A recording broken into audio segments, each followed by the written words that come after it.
Guys හිතින් අත challenge එක කොහොමද දන්නවද? මට එක්කෙනෙක් කියලා තිබ්බා ප්ලෑන් එකක් 5 මිනිත් කරන්න කියලා. ඉතින් මං ඉස්සෙල්ලාම බැලුවේ 5 මිනිත් නෙමෙයි. මං කලින් කොච්චර වෙලා හිටියද කියලා. මං කලින් ඉඳලා තියන්නේ විනාඩි 2යි තත්පර 40 ගානක් හරි 50 ගානක් හරි. ඉතින් මං හිතනවා මං එදා හිටියෙත් අමාරු වෙන්නේ අදත් ඉතින් මට මේ 5 මිනිත් චැලෙන්ජ් එක කරගන්න බැරි වෙයිද කියන සැකේ මට මොලේ නම්ම තිබුණා. කොහොම හරි මං ටයිම් වොච් එක හදාගෙන චැලෙන්ජ් එක පටන් ගන්න මේ වෙදින් රෙඩි වෙලා හිටියේ. ඉතින් දැන් මේ මං ඉන්නේ චැලෙන්ජ් එක කරන ගම. මේ වෙද්දී ඔය කමිසරේ හැවැද තියෙන ස්ටොප් වොච් එක ප්ලේ වෙන ගම මේ තියෙන්නේ. අපි බලමු එහෙනම් මට කොච්චර වෙලා මේ ප්ලෑන් එක කරන්න පුළුවන් නේද කියලා. මං නම් ඇත්තටම හිතන්නේ මගේ අත් පුදුම විදියට කැක්කුම් දෙන්න ගන්නවා. විනාඩි 2යි විනාඩි 3 පහු වෙද්දී හොඳටම කැක්කුමක් ඇඩෙනවා අත්වලට. අර අත්තේ ඇගේ බරණය ඔය අත්වලට වැටෙන්නේ. කරලා තියෙනය නම් දන්න ඇති.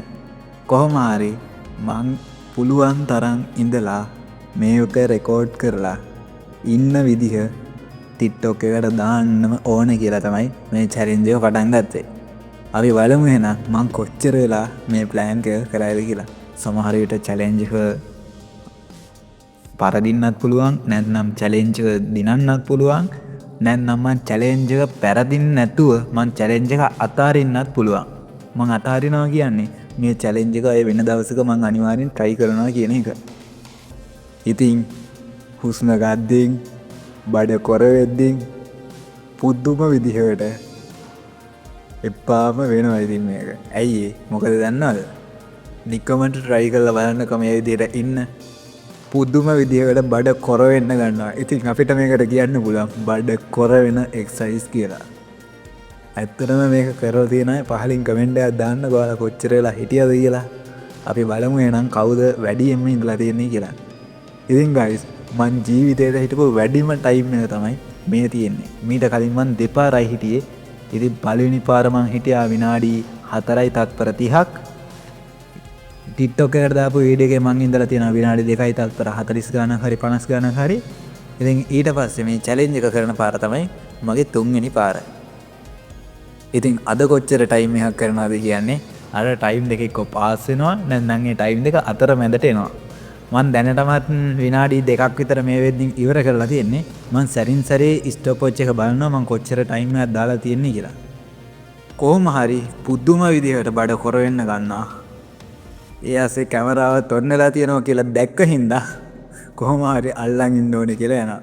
ඉතින් මේ වෙද්දි මම නම් සින්දුවක් ඉතින් මගේ පුරුද්දට සින්දුවක් මම ඔන් කරන් ඉන්නේ.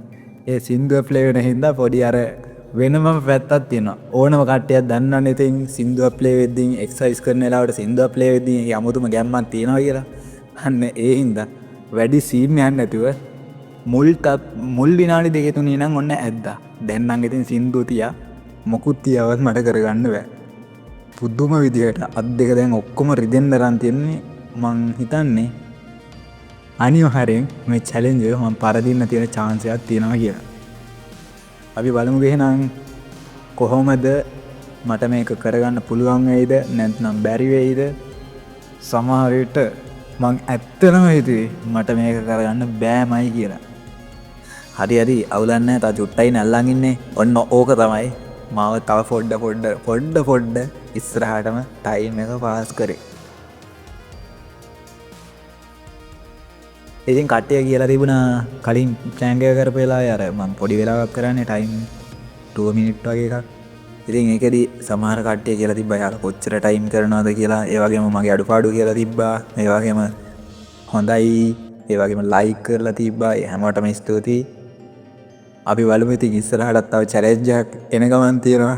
නැගිටින්න තියා හිතන්නවත් බැරි චැලෙන්ජ් තමයි හම්බෙලා තියෙන්නේ. මම වැඩි කාලෙකුත් නෑ මේක පටන්ගෙන මේ ජර්නි එක පටන්ගෙන.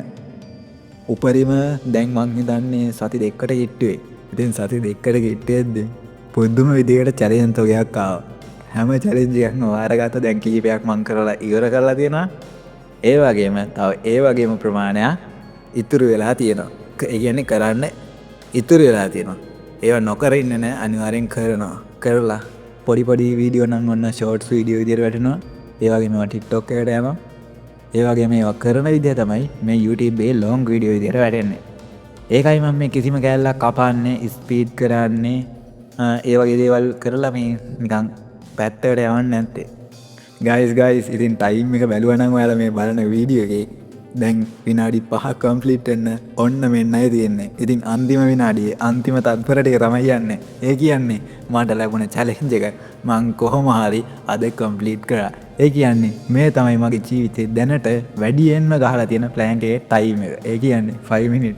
අපි බලමු 5 මිනිත් වලින් එහා මං ඉන්න try කරනවා. මට 5 මිනිත් වලට එහා චුට්ටක්වත් ඉන්න බැරි වුණා. මං විනාඩි 5යි තත්පර 3ක් විතරයි ප්ලෑන් එක කරේ. ඉතින් ඊට පස්සේ පුදුම මන් දැකලා තියෙනවා. ඉතින් මන් දන්නවනේ මේ වෙලාවේ මගේ අත් වලට මොන වගේ එකක්ද දැනෙන්නේ කියලා. අත් පුදුම විදියට රිදෙන්න අර අත් ටික දිගහැර ගන්නත් බැරුව තමයි හිටියේ. කරලා තියෙන අය එහෙම නැත්නම් කරලවත් නැති අය පොඩ්ඩක් try කරලා බලන්න ඔයාලට කොච්චර වෙලාවක් ඉන්න පුළුවන් නේද කියලා. ඉතින් ඊට පස්සේ මම ඔන්න පෙන්නවුවා කැමරාවට මං හිටපු ටයිම් එක. ඉතින් guys මං පටන් ගද්දිමුත් තත්පර 10ක්ද 20ක්ද කොහෙද පාස් වෙලායි තිබුණේ. ඊට පස්සේ මම මේක නවත්තද්දී තත්පර 20කට පස්සේ තමයි මේ වීඩියෝ නැවැත්තුවේ. හරි 5යි 3ෙන් තමයි ඒ කියන්නේ විනාඩි 5යි තත්පර 3ක් තමයි මම මේ වීඩියෝ එක කළේ. ඉතින් ඔන්න ඔහොමයි මට ලැබුණ චැලෙන්ජ් එක මං කම්ප්ලීට් කරේ. විනාඩි 5යි තත්පර 3ක් මට ඉන්න පුළුවන් වුණා. තත්පර 3 පැත්තක දාන්නකෝ මං හිටියේ විනාඩි 5ක් කියලා. ඔන්න චැලෙන්ජ් එක මං කම්ප්ලීට් කරා. ඉතින් guys මං හිතනවා කමෙන්ට් ඔයාලගේ අදහස් පහලින් වැටෙයි කියලා. ඒ වගේම වීඩියෝ එකට කැමති නම් වීඩියෝ එකට ලයික් එකක් දාන්න. channel එක subscribe කරලා තියෙනවා කීප දෙනෙක්. ඉතින් එයාලා හැමෝටම හුඟක් ස්තුතියි. ඒ වගේම මේ ගමන මාත් එක්ක යන්න එකතු වුණ ඔයාලා හැමෝටම හුඟක් ස්තුතියි. එහෙනම් හැමෝටම සුබ දවසක්.